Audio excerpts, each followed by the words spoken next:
पंचतंत्र की कहानी। समझदार कबूतर और चालाक नेवला। एक हरे भरे घने जंगल में एक बहुत बड़ा बरगद का पेड़ था। उसी पेड़ की सबसे ऊपरी डाल पर कबूतरों का एक बड़ा झुंड रहता था। उनके झुंड का नेता एक समझदार और दूरदर्शी कबूतर था जिसका नाम राजू था।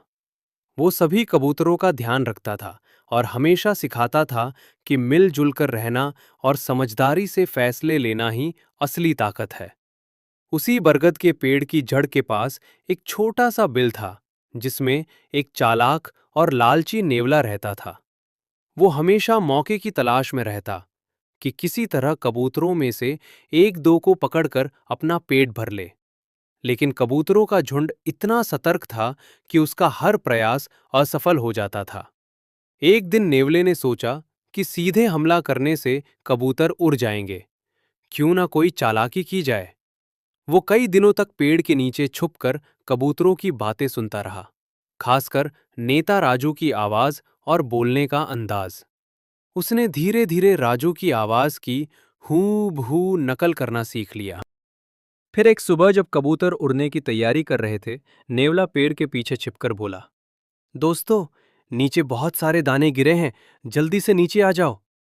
आवाज बिल्कुल राजू जैसी थी। कुछ छोटे कबूतर तो चौंक गए। उन्होंने इधर उधर देखा और बोले, सरदार की आवाज तो आई, लेकिन वो तो यही खड़े हैं।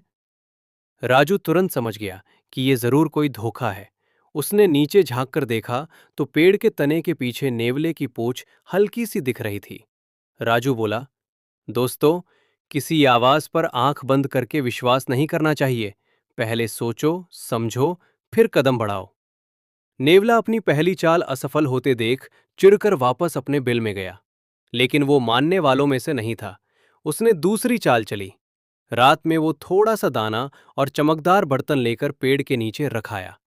सुबह कबूतरों ने चमक देखी तो कुछ छोटे कबूतर उत्साहित होकर बोले, सरदार, लगता है किसी ने हमें तोहफा दिया है। राजू ने नीचे देखा, थोड़ा सोचा, फिर बोला, नहीं, ये तोहफा नहीं, जाल है। जहां बहुत लालच हो वहां खतरा भी छिपा होता है। नेवला पास की झाड़ियों में छिपा ये सब सुन रहा था। उसकी दूसरी चाल भी नाकाम हो रही थी।